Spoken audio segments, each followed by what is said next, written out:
You're doing everything you're supposed to. You wake up at 5 a.m., you chug the lemon water, you've given celery juice a try. You use the meditation app that promised you inner peace. And you force yourself through workouts that some influencer swore would change your life. You have the supplements, you've bought all the superfoods, and you've listened to the podcasts. But you're still exhausted, you're still overwhelmed. And you're definitely not feeling that boundless energy you were promised. If you feel like you're just checking boxes on someone else's wellness to-do list, like you're playing a part in a show you never signed up for, I need you to really hear this. Your wellness routine is a lie. And it's not your fault. For years, we've been sold this one-size-fits-all fantasy, but today that's over. In this video, I'm going to show you how to burn that checklist. Ignore the generic advice and build a personalized wellness system that actually energizes you from the inside out. Section 1, the why, agitating the problem. So how did we even get here? How did something as personal as our own well-being become so rigid and exhausting? It happened slowly, then all at once, creating a culture that is doing more harm than good for so many of us. First, we all fell into the performance trap. Wellness stopped being about feeling good and started being about looking like you feel good. It became another job, another list of chores. It's the pressure to post the perfect smoothie bowl, to log the fastest mile, to have the most zen-looking meditation corner. It's this quiet competition where your worth gets tangled up in your discipline. But that isn't nourishing, it's draining. It makes wellness a moral issue, so when you inevitably mess up by sleeping in, eating a cookie, or just not feeling it, you're not just tired, you're a bad person. This just feeds a cycle of guilt and self-criticism, the exact opposite of what wellness should be. Then there's the comparison cycle, which is fueled by the endless scroll. We are constantly slammed with the highlight reels of everyone else's perfect lives. We see the influencer with a six-pack doing a flawless yoga pose at sunrise and think, I guess that's what I'm supposed to be doing. We see some tech billionaire biohacking his way to 150, and suddenly a billion-dollar market of copycat products pops up to sell us on that same dream. This constant fire hose of idealized lifestyles creates completely unrealistic expectations. It's a recipe for feeling like you're not enough. You're not just trying to be healthy anymore. You're trying to live up to an impossible, filtered standard. It's no wonder so many of us feel like we're failing. And let's be real, we have to talk about the financial drain. The wellness industry is a beast, projected to be worth around $7 trillion by 2025. It gets that big by creating problems. You didn't know you had and then selling you the expensive fix. You're told you need the collagen powder, the adaptogenic mushrooms, the infrared sauna blanket, the absurdly priced gym membership. So many of these products are pushed with marketing claims that have little to no real science to back them up. So you're left with a lighter wallet, the same problems, and now a side of buyer's remorse. But the biggest, most sneaky problem of all is the disconnection. When you are always looking outside of yourself for answers, to influencers, to trends, to apps, you stop listening to the one person who knows your body best. You learn to ignore your own hunger signals because you're supposed to be intermittent fasting. You push through pain in a workout because you feel like you should. You silence your desperate need for rest in the name of hustle. In its mission to give you a universal rulebook, mainstream wellness has systematically taught you to distrust your own intuition. It teaches you to trust a stranger on the internet over the signals of your own body. And this is why you can do all the right things and still feel completely drained. You're following a map for someone else's world? Section 2, the turning point, the instead. So if the rules don't work, what's the alternative? Do we just give up on feeling better? No, absolutely not. The alternative is to take your power back. It's time to stop following a routine and start building a system. You might be thinking, wait, aren't those the same thing? Not even close. A routine is rigid. It's a set of rules you follow, often without thinking. It's external. It's someone else's plan for your life. A system, though, is personal. It's flexible. It's alive. It's a framework that you design, built around your unique needs, your energy, your goals, and your actual life. A system isn't about being perfect. It's about being supported. It's not about discipline, it's about connection. It changes with you. When you're stressed, the system bends. When you're full of energy, the system expands. When your life shifts, your system shifts right along with it. Building a system is an act of self-respect. It's deciding to finally become the expert on yourself. It's about shifting from a mindset of "I should" to "what do I actually need right now?" I know that can feel like a lot. When you've spent years following someone else's rules, learning to trust yourself again is like learning a new language. But I promise it's simpler than you think. Right now, I'm going to walk you through 5 clear steps to tear down the wellness lie and build your own personal wellness system that finally works for you. Section 3. The listicle building your personal wellness system. Step 1. Conduct a wellness audit. Before you build anything new, you have to know what you're working with. This first step isn't about judging yourself. It's about getting curious. You're just going to be a gentle observer of your own life for 1 week. Here's what you do. Grab a notebook or a notes app, and for 7 days, just track a few things. Note your sleep. When did you go to bed? When did you wake up? How did you actually feel? Log what you eat and drink, but more importantly, how you feel after energized, sluggish, bloated. Track your movement. What did you do, and did it leave you feeling strong or totally wiped out? And finally, track your mood and energy throughout the day. Look for the peaks and valleys. You're not looking for good or bad. You're a detective searching for patterns. Ask yourself, when do I feel my best during the day? What was I doing just before that? What things consistently leave me feeling drained or cranky? What am I doing right now just because I feel like I should be? Here's a personal example. For years, I forced myself to do high-intensity interval training at 6 a.m. because everything I read said it was the most efficient workout. But when I did my own audit, the data was so clear. On the days I did that workout, I was incredibly irritable by 10 a.m., my body ached, and my energy would completely tank by 3 p.m. That efficient workout was costing me the rest of my day. My audit showed me that a gentle 20-minute walk in the afternoon sun actually gave me more sustained energy and a way better mood. The generic advice was failing me, but my own data told me the truth. Your audit will do the same for you. Step 2. Identify your energy currency. Once you have your data, it's time to figure out what actually refills your tank.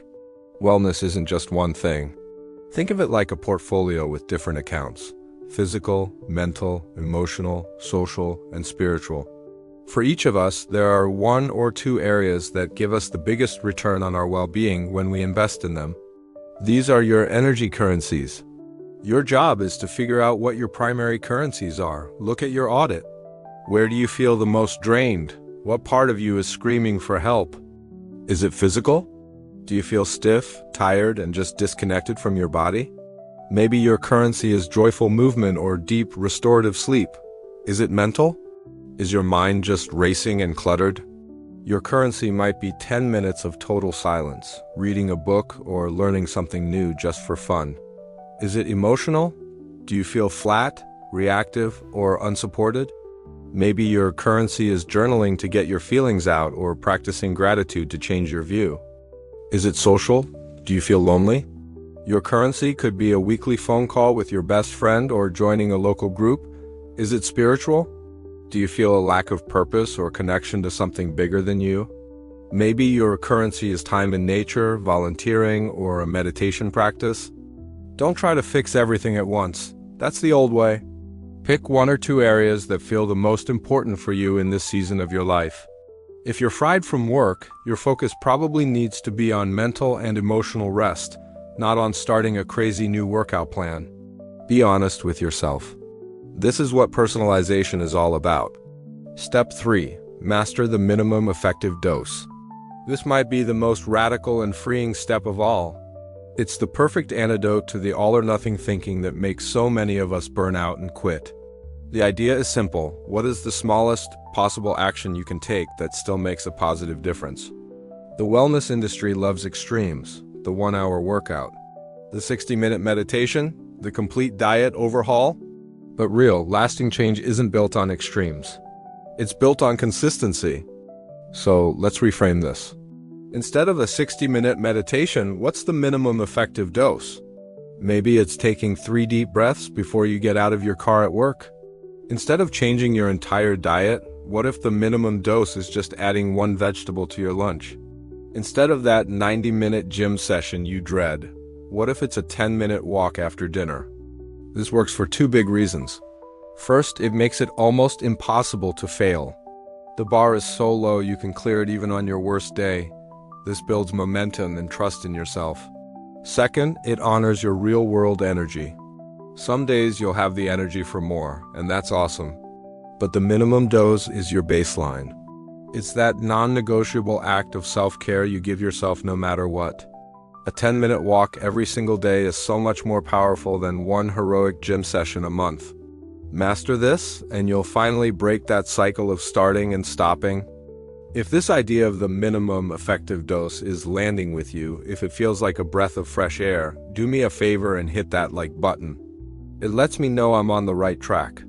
And I'd really love to know, what's 1 minimum effective dose habit you could start with? Drop it in the comments below. Let's get some ideas from each other. Step 4. Practice habit stacking and temptation bundling. So you know what you need and you have a realistic starting point? How do you make it stick without relying on willpower, which we all know runs out? You get clever and you weave these new habits into the life you already have.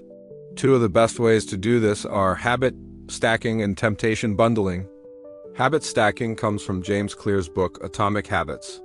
The formula is simple. After I do current habit, I will do new habit.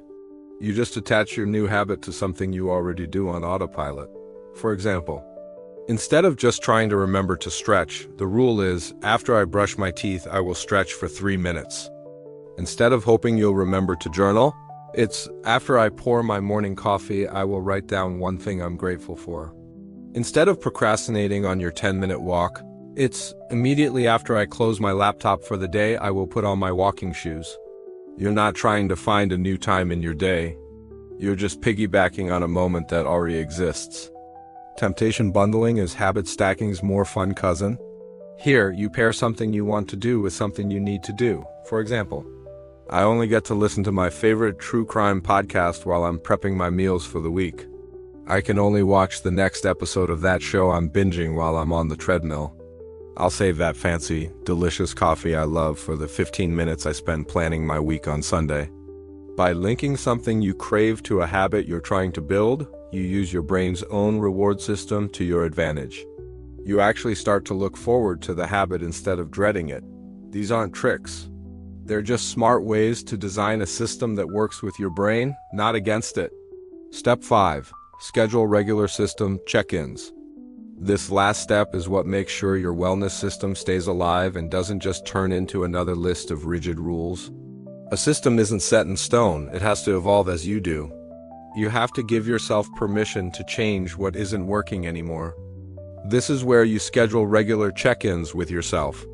It can be as simple as 5 minutes every Sunday evening, or maybe a 20-minute review at the start of each month. During this time, you ask a few simple questions.